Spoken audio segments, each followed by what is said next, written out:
अढ़उल का फुलवा मैया पर फूली गइल हो कि फूल लागना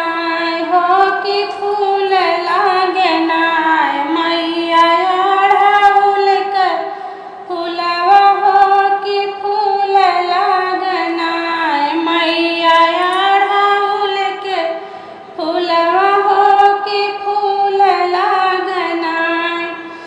फूल लोढ़े गइली मैया मलिया के बगियावा फूलवा लोढ़त ना हो कि फूलवा लोढ़त ना माई के पायल हैरान हो कि फूलवा लोढ़त ना माई के पायल हैरान हो कि फूलवा लोढ़त ना मैया खोज चारि ओरिया हो कि मलिया बगिया ना मैया खोज चारि ओरिया हो कि मलिया बगिया ना खोजत खोजत होई ग खड़ी दुपहरिया हो कि चली दिहली ना हो कि चली दिहली ना मैया मालिनी के घरवा हो कि चली दिहली ना मैया मालिनी के घरवा हो कि चली दिहली ना हंसत बिहस पूछ लागी ए मालिनिया हो कि काहे मैया नाय हो कि काहे मैया ना तुहर मानवा उदास भय काहे मैया ना तुहर मानवा उदास भय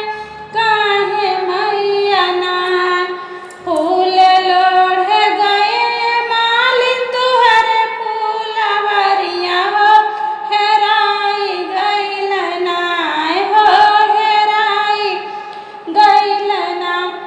हमरे पैर के पयलिया हो हेराई गइल ना हमारी बाजनु पयलिया हो हेराई गइल ना लागे दाना करिया मैया साजना का हमरे हो खरीद देबना तुहरी बाजनु पयलिया हो खरीद देबना तुहर बाजनु पयलिया हो खरीद देबना आइसन गरा भजन बोला हो मालिनिया की फेरत नजर नाय हो बुकोढ़िनी बजनिया हो कि फेरत नजर नाय हो बुकोढ़िनी बजनिया हो कि फेरत नजर नाय यतनी बचन माल सुनहु न पावे हो कि ठाढ़ी